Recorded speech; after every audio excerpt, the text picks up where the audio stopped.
विद्यार्थी मित्रों good morning. आज આપણે 6 તારીખ સોમવાર આજે સવારે તમારા માટે અપલોડ કરી રહ્યો છું। 12 વાગે તમારો લેક્ચર લઈશું ઓનલાઈન ગૂગલ મીટ દ્વારા। 11:30 અને 10 હું તમને લિંક મોકલી દઈશ। તમારે 4:45 એ લિંકની અંદર એન્ટર થઈને જોઈન મીટિંગમાં આવી જવું છે મારી જોડે। પણ સવારે પહેલાં તમને બતાવીએ થોડું જ્ઞાન આપીએ જેથી તમને સમજણમાં વધારે યોગ્ય થઈ શકે। આજે આપણે part 6 CC 507 research method in psychology એની અંદર આપણે 2 દિવસથી 6 ભાગ આપણે જોયા છે। આગળના 5 એની અંદર તફાવત જોતા હતા। એની અંદર એક વસ્તુ રહી ગઈ હતી જે આજે આપણે જોઈ લઈએ। આ વાળી તફાવત શું છે? અગાઉ આપણે ઘણા બધા તફાવતો ભણ્યા છે, જેને વિડીયો નંબર 5 ના જોઈ લે યુટ્યુબની પ્લેલિસ્ટમાં જઈને। શુદ્ધ સંશોધનની આપણે કાલે વાત કરતા હતા મિત્રો કે શુદ્ધ સંશોધન જે છે એ થિયરિટિકલ આસ્પેક્ટ ઉપર ભાર મૂકે છે। ફક્ત ને ફક્ત જેટલું જ્ઞાન પ્રાપ્ત મને થાય એટલું જ્ઞાન હું પ્રાપ્ત કરું અને જ્ઞાન પ્રાપ્ત કરી લીધા પછી મને સંતોષ થશે। આ એક બેઝિક કોન્સેપ્ટ આની અંદર રહેલું છે શુદ્ધ સંશોધનમાં। શુદ્ધ સંશોધન અને એની જરા જુદું જોઈએ વ્યવહારિક સંશોધન। આપણે ઘણા બધા તફાવતો જોઈ લીધા છે મિત્રો। આપણે કાલની વાત નહીં કરીએ, ટાઈમ વેસ્ટ નહીં કરીએ। આપણું જે બાકી હતું આજે આપણે ચલાવી લઈએ છીએ। અને એની અંદર આપણે વ્યવહારિક સંશોધન વચ્ચેના તફાવતની અંદર વ્યવહારિક પાસું, જે વ્યવહારિક સંશોધન છે એ એપ્લાઇડ ફેક્ટર ઉપર ભાર મૂકે છે, વ્યવહારિક પાસા ઉપર ભાર મૂકે છે। જે કંઈ જ્ઞાન પ્રાપ્ત થાય એ જ્ઞાનને હું લઈને મરી જાઉં તો એની સમાજને શું મળે? ખાલી મને સંતોષ મળે, એનાથી બીજો કશો ફાયદો સોસાયટીને થયો નહીં। અને આપણે તો જે દેશમાં રહીએ છીએ, આપણી સંસ્કૃતિ છે કે આપણે બીજાને કંઈ આપીએ। હા, તો આપણી પાસે જે જ્ઞાન હોય એ જ્ઞાનને આપણે બીજાને સર્વ કરવાનું છે, બીજાને આપવાનું છે। તો દાખલા તરીકે એક એક્ઝામ્પલ લો કે મારે તમને ગૂગલ મીટ ઉપર ભણાવવું છે, પહેલાં ઓનલાઈન ભણાવવું છે। તો મને એવું લાગ્યું હું ગૂગલ મીટ ઉપર તો આવીશ તો હું 30 મિનિટ બોલીને 45 મિનિટ બોલીને જતો રહીશ। સ્ક્રીન શેર કરી શકે, તમને મટીરિયલ પણ દેખાઈ જશે। પછી શું? કેટલાક છોકરાઓનું ઇન્ટરનેટના પૈસા નહીં હોય તેની જોડે, કેટલાક જોડે ઇન્ટરનેટના પૈસા હશે ને ઇન્ટરનેટ હશે પણ ટાવર નહીં હોય, નેટવર્ક નહીં હોય, અને કેટલાક જોડાને ફોન જ નથી, સ્માર્ટફોન જ નથી। તો આવા ઘણા પ્રશ્નો લોકોને રહેશે। તો આ બધા વિદ્યાર્થીઓને શું કરવું પછીમાં? અને એનો માસ વધારે મોટો છે તો પછી મેં નક્કી કર્યું કે ભાઈ એક એપ્લિકેશન તૈયાર કરું, ગૂગલ ક્લાસરૂમનો હું યુઝ કરું અને યુટ્યુબનો યુઝ કરું, જેથી એ ગામડાનો છોકરો એટલી એને ખબર હોય કે આ કઠિયારસરની ચેનલનું નામ છે તે ગમે તેના ફોનમાં જઈને સાંભળી તો શકે, જેથી એને મારી પાસે જે જ્ઞાન હતું એને પહોંચતું તો થયું। હા, હું યુટ્યુબની વિડીયો બનાવું ને એને પર્સનલ મોડમાં મૂકું, પ્રાઇવેટ મોડમાં। યુટ્યુબની અંદર તમારા ઓપ્શન છે મિત્રો, પર્સનલ, પબ્લિક અને લિંક। એની અંદર પ્રાઇવેટમાં મૂકો તો લિંકની અંદર મૂકો તો લોકોને ફાયદો નહીં થાય, સોસાયટીને અમુક લોકોને જ ફાયદો થશે। તો જે મને મજા આવે છે આ રીતે ભણાવવામાં, બહુ સંતોષ થાય છે, પણ એનાથી મને સંતોષ પ્રાપ્ત થયું યુટ્યુબની વિડીયો બનાવવાથી। પણ એ સંતોષ એ ફક્ત થિયરિટિકલ રિસર્ચ છે મારો, પણ એ જ વસ્તુને હું માર્કેટમાં મૂકું જેથી સોસાયટીને બેનિફિટ થાય। તો એ યુટ્યુબનો ઉપયોગની વિડીયોનો ઉપયોગ મેં બધા માટે મૂકી દીધું પ્લેટફોર્મ ઉપર, એટલે બધા લોકોએ જોયું, બધાને જ્ઞાન પ્રાપ્ત થયું।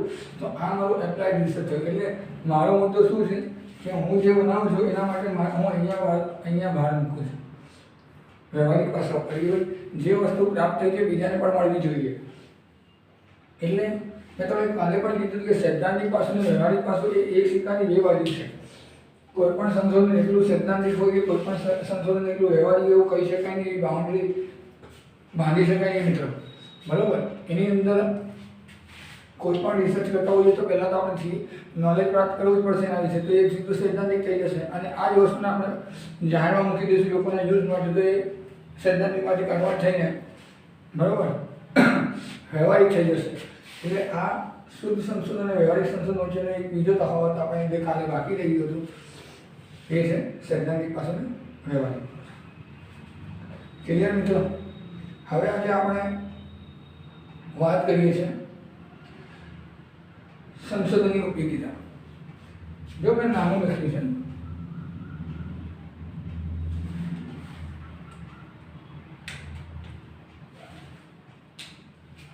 PR એટલે પ્યોર રિસર્ચ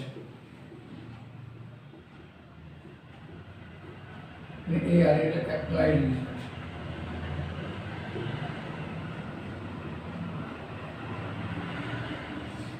એની અંદર આપણે વાત કરી છે ઉપયોગિતાની. उपयोगिता को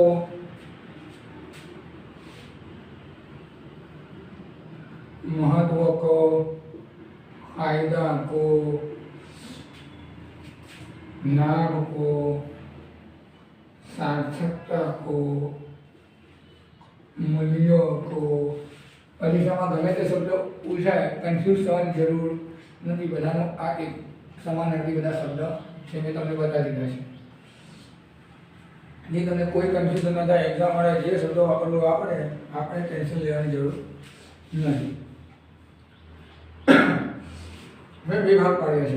तमे जो तमने देखाय छे आ ऑब्जेक्टनी निशानी करी छे अहींया पीआर अहींया आर. पहेलो छे जिज्ञासानी मूल जिज्ञासानो मूल वृत्तिनो संतोष. शुद्ध संशोधन छे एनाथी व्यक्तिने संतोष मळे छे. कई ज्ञान प्राप्त करवाथी संतोष मळे छे. कंईक नवुं नवुं करूं अने मारा ज्ञानमां वधारो थाय एनाथी मने खूब ज मारी मूळ वृत्ति जे छे इंस्टिंक्ट. डॉक्टर सिगमंड फ्रॉइडनो आ कॉन्सेप्ट छे. मूळ वृत्तिनो कॉन्सेप्ट डॉक्टर सिगमंड फ्रॉइड आप्यो छे. इंस्टिंक्ट एने बे प्रकारनी इंस्टिंक्ट बताव्या छे, इरोस ने थेनाटोस. इरोस અને થેનાટોસ. ઇરોસને ગુજરાતીમાં કહે છે જીજીવિષા અને થેનાટોસને કહે છે મૃત્યુસેના. ઇરોસનો મતલબ થાય છે વ્યક્તિ હંમેશા ખુશ રહેવા માટે તત્પર રહે છે અને થેનાટોસનો મતલબ થાય છે કે વ્યક્તિ હંમેશા મરવા માટે પણ આતુર હોય છે. આ બે પ્રકારની મૂળ વૃત્તિ વ્યક્તિની અંદર રહેલી છે. અહીંયા આપણે અલગ સેન્સની અંદર વાત કરી છે. મૂળ વૃત્તિ એટલે ખુશી પ્રાપ્ત કરવી, કંઈ ને કંઈ પ્રાપ્ત કરવું, માહિતીના આધારે નોલેજના આધારે કંઈક નવું સર્જન કરવું. આ છે જિજ્ઞાસા, મૂળ વૃત્તિનો સંતોષ. તમે જુઓ કે કેમ આવું થાય છે, આ કેમ વાય આ મનમાં પ્રશ્ન થાય તો એમાંથી શુદ્ધ સંશોધનની શરૂઆત થાય. શા માટે, કેમ, હાવ, કેવી રીતે,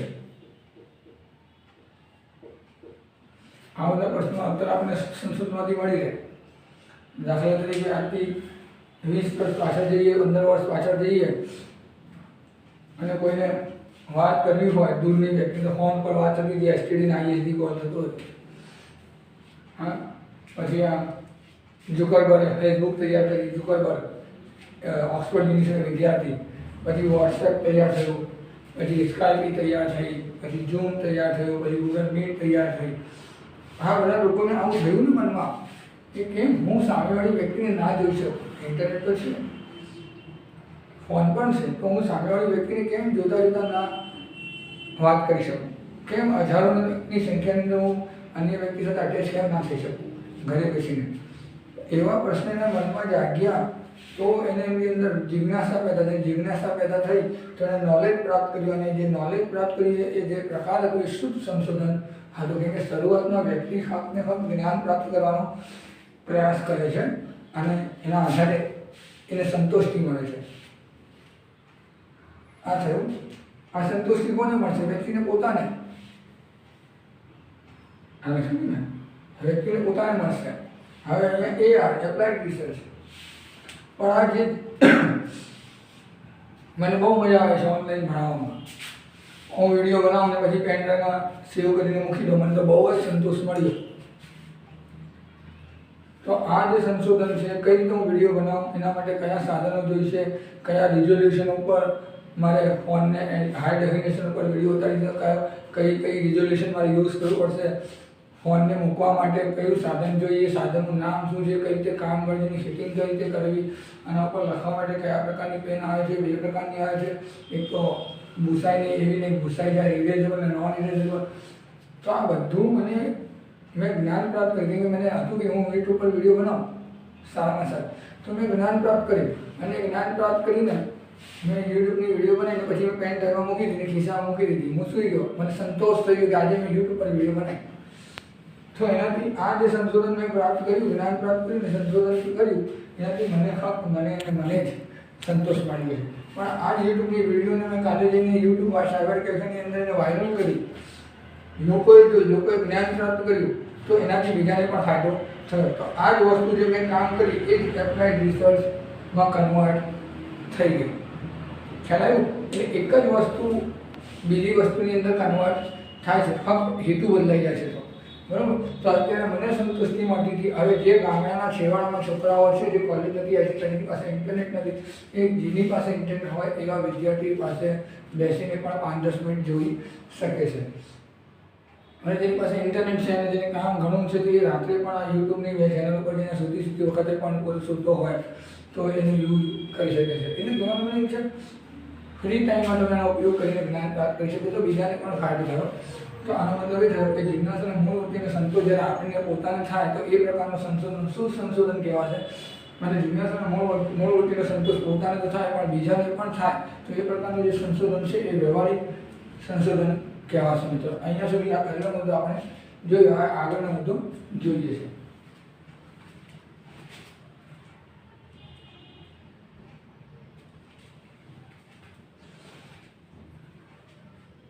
ખ્યાલ આવે મિત્રો? ચલો નેક્સ્ટ, જ્ઞાનનો વિકાસ. જાહેરથી વસ્તુ છે, તમે કોઈ સંશોધન કરો તો તમારો નોલેજ તો ડેવલપ થશે ને. કોઈ પણ વસ્તુ કરો ને એનું ડેવલપ થશે, કેમ કે જ્યાં સુધી કામ જ નહીં કરો ત્યાં સુધી તમને એની બેનિફિટ્સ, એની લિમિટેશન્સ, એના બેરિયર, એના અવરોધો તમને કશું જ ખ્યાલ નહીં આવે. પણ તમે એકવાર અંદર પડશો તો તમને ખ્યાલ આવશે કે અંદર કયા ફાયદા છે અને કયા નુકસાન છે, કઈ પ્રોબ્લેમ થઈ રહી છે. હા, તો આ સંશોધનના આધારે આપણને શું થાય છે? સૈદ્ધાંતિક સંશોધનના આધારે આપણને જ્ઞાનની પ્રાપ્તિ થાય છે, નોલેજ મળે છે. સ્વામી વિવેકાનંદે જેટલું બધું લખ્યું, પછી ગાંધીજીએ લખ્યું, ઓશોએ લખ્યું ને બધું લખાણ, ઓશોનું જે પણ કોન્સેપ્ટલ પર્સનાલિટી વિશે મેં આજે નક્કી કર્યું કે મારે તો વ્યક્તિત્વને જાણવું છે. મને મજા આવી જશે આજે, તો હું શું કરીશ? ઓશોએ વ્યક્તિત્વ વિશે જેટલું કંઈ લખ્યું હશે લખાણ બધું એના સેન્ટર્સ પરથી, ગૂગલ પરથી, યુટ્યુબ પરથી એના બધા લખાણ લઈ લઈશ ઓશોના આધારે, પછી આંબેડકરજીના આધારે, પછી ગાંધીજીના આધારે, પછી આપણે સ્વામી સચિદાનંદના આધારે, મોરારી બાપુ શું કહે છે પર્સનાલિટી વિશે, આપણું તત્વજ્ઞાન શું કહે છે, આ બધું હું વાંચું. પેલા ઓશો વાંચું, પછી ગાંધીજી, આ દરેકનું કોન્સેપ્ટ વ્યક્તિત્વ વિશે શું છે હું વાંચું. તો આનાથી મને શું થશે? વ્યક્તિત્વ વિશેની જ્ઞાન પ્રાપ્તિ થશે મિત્રો. અને એને શું કહીશું?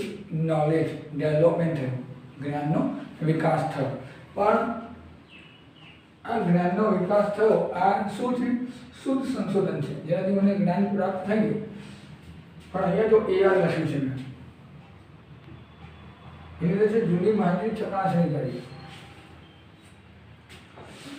મેં તમને કીધું કે ગાંધીજીની વાંચો, મોરારી બાપુની વાંચો, ઓશોની વાંચું, ઓશો રજનીશની વાંચું બુક, પછી સ્વામી સચિદાનંદ, સ્વામી વિવેકાનંદ, આ બધાનો વ્યક્તિત્વ વિશે વાંચું. મનોવૈજ્ઞાનિકોએ શું કીધું, એરિક ફ્રોમે શું કીધું, ફ્રોઇડે શું કીધું, એડલરે શું કીધું, કારેન હોર્નેએ શું કીધું, સલીવાને શું કીધું, યંગે શું કીધું, હા, માર્ટિન સેલિમાને શું કીધું, ટામિયાને શું કીધું, એના વિશે પણ હું વાંચું. આ બધા જુદા જુદા મનોવૈજ્ઞાનિકોના નામો છે. તમે માસ્ટર્સ કરવા જશો ત્યારે તમને ખ્યાલ ધીમે ધીમે આવતી જશે. આના વિશે થોડું જ્ઞાન પ્રાપ્ત કરવું હોય તો મેં પણ એક પુસ્તક લખી છે, વ્યક્તિત્વ મનોવિજ્ઞાન, તમે એ પણ વાંચી શકો. અને બીજું પણ વાંચ્યું છે, યુનિવર્સિટી ગાંધીના બોર્ડની કુસુમબેન ભટ્ટની પુસ્તક છે. હવે જૂની માહિતી ચકાસણી કરી. હવે જ્યારે મેં વાંચ્યું તો ઓલપોર્ટ મનોવિજ્ઞાનનો જે અંદર બહુ મોટો ફાળો છે વ્યક્તિત્વની અંદર, GW ઓલપોર્ટ, ગોર્ડન વિલાટ ઓલપોટ એમણે વ્યક્તિત્વ વિશે ઘણા બધા સંશોધનો કર્યા અને વ્યક્તિત્વ વિશે ઘણું બધું લખ્યું. અને એમણે એવું લખ્યું હતું કે વ્યક્તિત્વ જે છે એ અંતર્મુખી હોય, બહિર્મુખી હોય કાં તો ઉભયમુખી હોય. બહિર્મુખી એટલે વ્યક્તિ સાથે અન્ય વાતાવરણ સાથે મેળ બેસાડ જે વોકર હોય.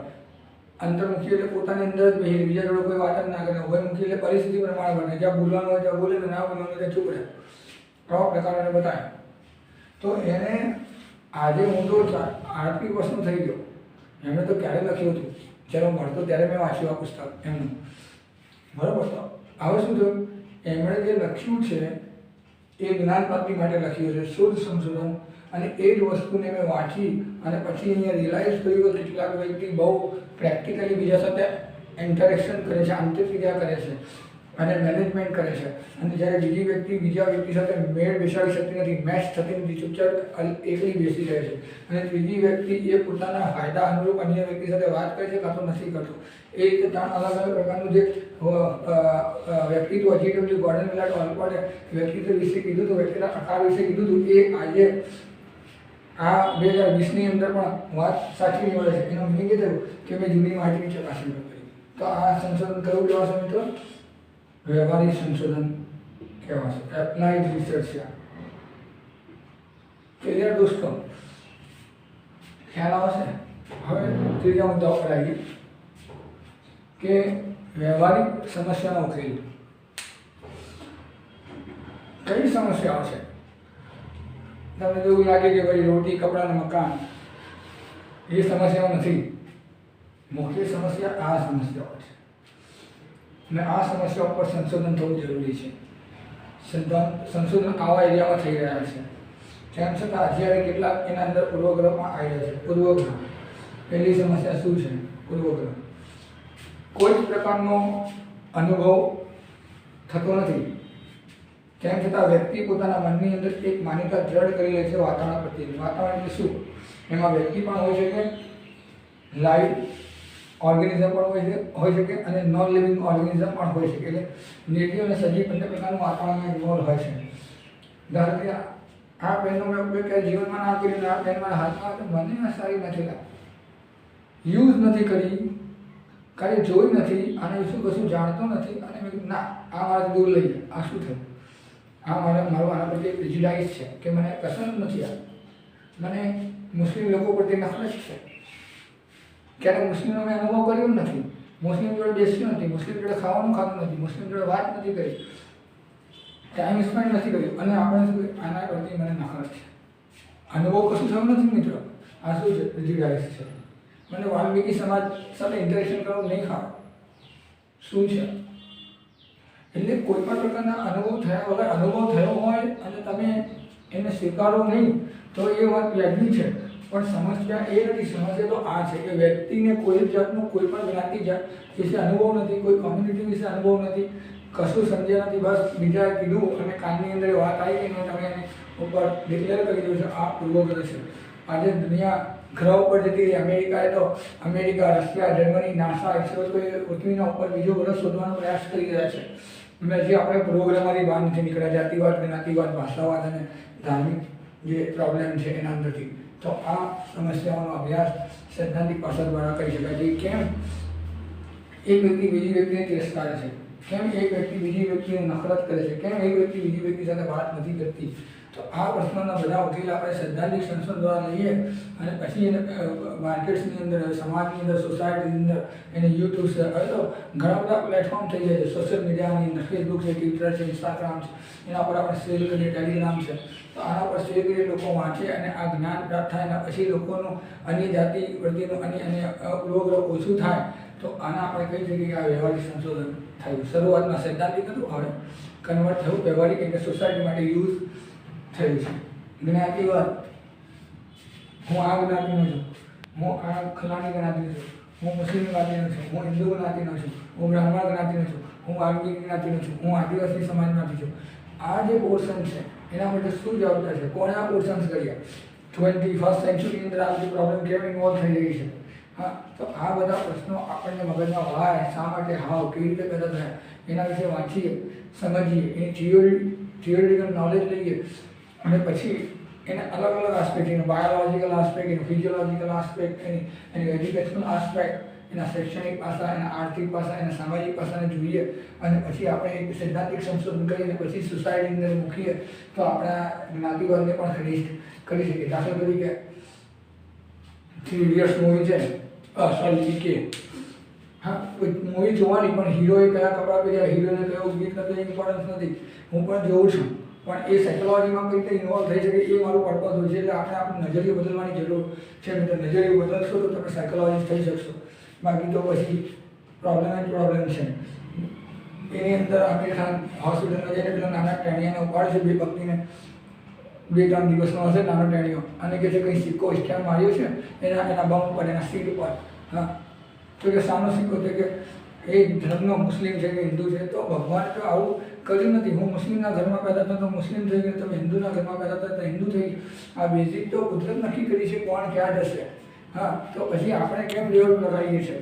આ વસ્તુના આધારે આપણે અલગ અલગ સંશોધન કરીએ, બાળકોને નૈતિકતા શીખવાડીએ, બાળકોની અંદર મૂલ્યો શીખવાડીએ, તો આ જ્ઞાતિવાદમાંથી આપણે દેશને આઝાદ કરી શકીએ. તો આ સમસ્યાનું સંશોધન પહેલાં સૈદ્ધાંતિક પાસાના આધારે થશે. એના પછી આ સંશોધન જ્યારે સોસાયટીમાં જશે અને સોસાયટીના લોકોને જ્ઞાન પ્રાપ્ત થશે, તો સોસાયટીવાળા પણ પોતાનો જે કોન્સેપ્ટ છે, પોતાની જે વિચાર ક્રિયા છે, પોતાની જે માનસિકતા એ ચેન્જ કરશે, અને ચેન્જ થવાને કારણે આ સંશોધન હવે વ્યવહારિક સંશોધનમાં કન્વર્ટ થઈ જશે. એક સિક્કાની બે બાજુ છે મિત્રો. વ્યવહારિક સંશોધન શું સંશોધન આપણે ખાલી સમજણ મેળવવા માટે અલગ અલગ કરી રહ્યા છે, બરોબર. સાંપ્રદાયિકતા,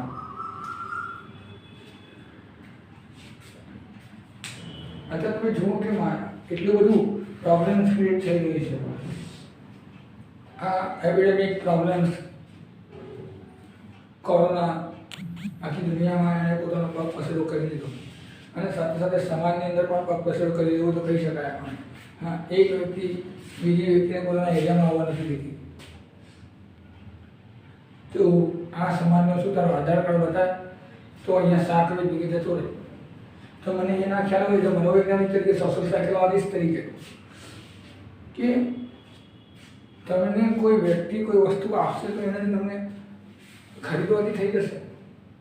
હા, જ્ઞાતિ જોઈને કોરોના આવે છે, તો આ બધી વસ્તુઓ ક્યારે પ્રોબ્લેમ સોર્ટ આઉટ થાય? તો આ બધી સમસ્યા નથી. આગળ આપણે વાત કરી છે, આ પૂર્વગ્રહ ભણ્યો કે જ્ઞાતિવાદ બધી કે સાથે મારી દ્રષ્ટિએ આ બધી પ્રોબ્લેમ નથી. મારી દ્રષ્ટિએ આ ત્રણને કમ્પ્લીટ કરવું હોય તો મારી દ્રષ્ટિએ એક જ સોલ્યુશન છે. આ સૈદ્ધાંતિક સંશોધન મેં કર્યું અને હું તમને બતાવી રહ્યો છું, અને તમે એને યુઝ કરશો તો એ તમારા માટે વ્યવહારિક અને મારા માટે પણ વ્યવહારિક સંશોધન બની જશે. આના માટે છે વેલ્યુઝ ડેવલપ કરવા. અને બાળકને સેક્યુલરિઝમ શીખવાડવું. બરાબર મિત્રો, એક્ઝામ્પલ, મારું બાળક છે, આખી સ્કૂલ્સની અંદર એક જ મુસ્લિમ બાળક છે. તો મેં એને કીધું બેટા, હું મંદિરે ગયો એને લઈને ગણેશ ચતુર્થીના દિવસે, પણ ગણેશ ચતુર્થી પણ બનાવી પેલા જોડે. પછી ક્રિસમસનો દિવસ હતો તો ક્રિસમસની અંદર ચર્ચમાં ગયો અને મારી જોડે નમાઝ પઢવા પણ આવ્યો. તો મને કહ્યું પપ્પા, આપણે બેટા આપણે મુસ્લિમમાં પેદા થયા એટલે આપણે અહીંયા જવાનું છે, પણ આ બધી જગ્યાએ પણ આપણે જઈ શકીએ. આપણે જેટલા આપણા ધર્મ અલ્લાહની ઇજ્જત કરી છે એટલી ઇજ્જત આપણે આ ભગવાનની અને ગોડની પણ કરવાની છે. પછી ગુરુ નાનક સાહેબ હોય કે બીજા હોય ભગવાન, ગોડ ભગવાન હોય છે, તો એ હવે બિંદાસ સુધા દિવસ કરે છે અને મને કોઈ પ્રોબ્લેમ નથી. પણ હું એને કહું એટલે આ જવાતું હશે તો પછી આ જ્ઞાતિવાદ, સાંપ્રદાયિકતા, પૂર્વગ્રહ પેદા થવાની શરૂઆત થઈ જશે. એટલે કહેવાનું મીન છે આ વેલ્યુ ડેવલપ કરવા છે. વેલ્યુ ડેવલપ કરવું હોય તો એનો પાયો જન્મથી 5 વર્ષ છે. તમે માણસને માણસ તરીકે સમાજમાં મૂકવા માંગો છો કે માણસને તમે જંગલી વ્યક્તિ તરીકે સમાજમાં મૂકવા માંગો છો, કે પેરેન્ટ્સે નક્કી કરવાનું છે કે તમે દંગાઈ બનાવવા માંગો છો કે શું કરવા માંગો છો. આ રવીશ કુમાર જે એનડીટીવી પર બોલે છે વારંવાર, લોકો લક્ષમાં નથી લેતા, પણ એવી આશા છે કે લોકો સમજશે ધીમે ધીમે. તો આ જે સમસ્યાઓનું સંશોધન થઈ શકે છે શુદ્ધ સંશોધન દ્વારા. માન્યતાઓ, લોકોની જુદી જુદી માન્યતાઓ છે. હું ફલાણા બાપુનું પાણી પીવું તો મને મારો રોગ પતી જશે. હું ગૌમૂત્ર પીવું. અત્યારે એક ઉત્તર પ્રદેશના સાંસદ છે કે મિનિસ્ટર છે કે શું છે મંત્રી છે, મને તો રાખવામાં એટલું રસ નથી, પણ હતા તો એ પોલિટિશિયન, એમણે કીધું કે ગૌમૂત્ર પીવો તો કોરોના જતું રહેશે. હવે અગત્યની વાત એ છે કે કોઈ પણ પેશાબ હોય, યુરિન હોય, એની અંદર ટોક્સિન હોય કે આપણે પાણી પીએ, આપણી અંદર, આપણા શરીરની અંદર કે પ્રાણીના શરીરની અંદર કિડની હોય, કિડની એ પાણીને ફિલ્ટર કરે અને શરીરની અંદર જેટલો ઝેર હોય, પોઈઝન હોય, એ અંદર પેશાબ દ્વારા બહાર નીકળી જાય, યુરિયા, બરાબર. હવે એ આપણે પીએ તો સારું થઈ જાય. તો કેવો લોજિક છે આ, એ માન્યતાઓ લોકોના મનમાં ઘર કરેલી છે. હા, બાબા રામદેવની આઈટમમાં છે ગોનાઈ, ગૌમૂત્રથી ગોનાઈ બની છે એક, બરાબર. ગોવર્ધન અર્થ, એની અંદર તમે 40 રૂપિયાની બોટલ આવે તમે પીઓ તો તમને ચામડીની સ્કિન સારી થઈ જશે, ખીલ સારા થઈ જશે, બરાબર. તો આ જે છે અલગ અલગ કોન્સેપ્ટ આની અંદર છે, કેટલાક સાયન્ટિફિક છે, કેટલાક અનસાયન્ટિફિક છે. તો રામદેવે તો રિસર્ચ કર્યા છે એમણે, બરાબર, અને પછી માર્કેટમાં મૂકી છે. પણ માન્યતાઓ જે પહેલો મિનિસ્ટર હતા કે પોલિટિશિયન, એમણે કીધું કે ગૌમૂત્ર પીઓ, તો પછી ગાયનું મૂત્ર, ગાય ઊભી હોય ને ડબ્બો ભર્યો અને પછી પી લઈએ, સારું થઈ જતું હોય તો પછી આપણે ભારતની સૌથી મોટી જે મેડિકલ સાયન્સની યુનિવર્સિટી કોલેજ છે એમ્સ, બોમ્બે, એમ્સ, દિલ્હી, લોકો જે 9 વર્ષ નીટ અને એમ્સ અને જિમ્પલ પાસ કરીને આગળ વધે છે, રિસર્ચ કરે છે, બધું બંધ થઈ જવી છે અને આપણે દરેક જગ્યાએ આ મૂકી દેવું જોઈએ. તો આ જે માન્યતાઓ છે એને આપણે કંટ્રોલ કરવી જોઈએ મિત્રો, અને જેનાથી આપણે એનો ઉકેલ લાવી શકાય.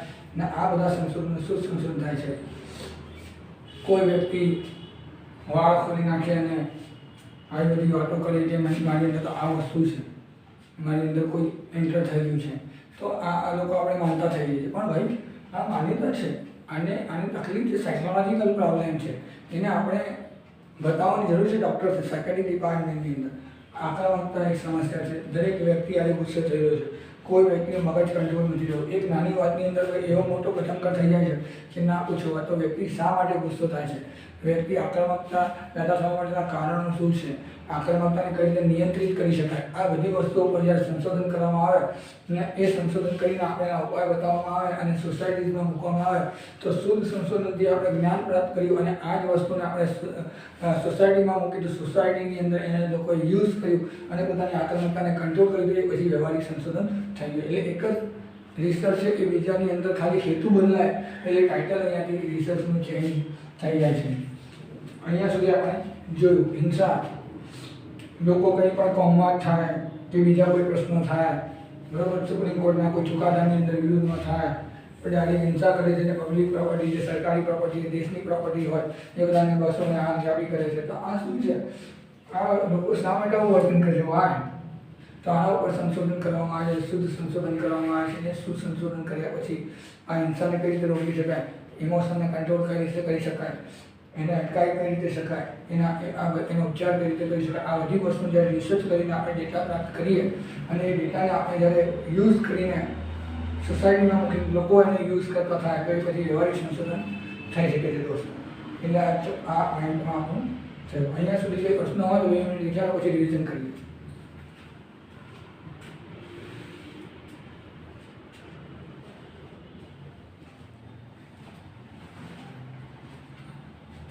ક્લિયર મિત્રો? પહેલું પોઈન્ટ જોઈ લીધું, બીજું જોયું, ત્રીજું પોઈન્ટ જોયું. હવે આવ્યું ચોથું, ભૂતકાળની ઘટનાઓ અને તથ્યોનો સંકલન.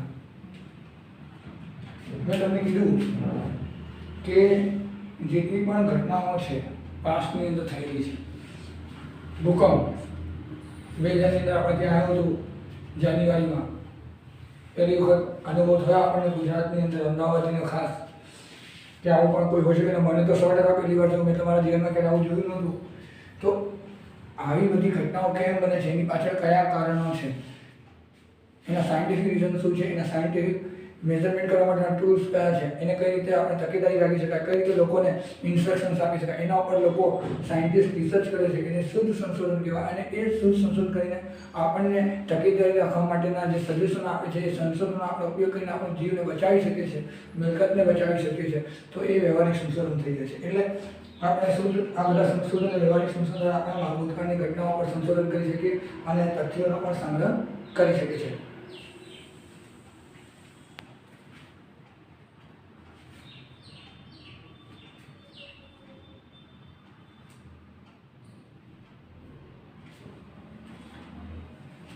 એટલે મિત્રો હવે આપણે અહીંયા સુધી રાખીએ છીએ, ડી સુધી. બાકીનું આપણે નેક્સ્ટ ટાઈમ જોઈશું. કેમ કે 33 મિનિટ્સના વિડીયો હશે તો તમે બહુ ઇઝી ડાઉનલોડ કરશો. કેમ કે 30 મિનિટનો વિડીયો હોય છે એ પણ 1.85 જીબીનો થાય છે, એ પણ મીડિયમ રિઝોલ્યુશનની અંદર. જો હાઈ ડેફિનેશન કરો તો પછી 3-3.5 જીબીનું થઈ જશે. તો મેં એને મીડિયમ રિઝોલ્યુશન પર રાખ્યું છે, જે તમે એને ઇઝીલી ડાઉનલોડ કરી શકો અને તમારી કમથી કમ ઇન્ટરનેટ વપરાય એ મારી એક તકેદારી છે. અને તમારા ફોનની અંદર ઓછી જગ્યા રોકે એ પણ મારું એક લક્ષ્ય છે. એટલે અહીંયા સુધી આપણે રાખીએ છીએ. બાકીની વસ્તુ આપણે નેક્સ્ટ લેક્ચરમાં ચર્ચા કરીશું. Thank you.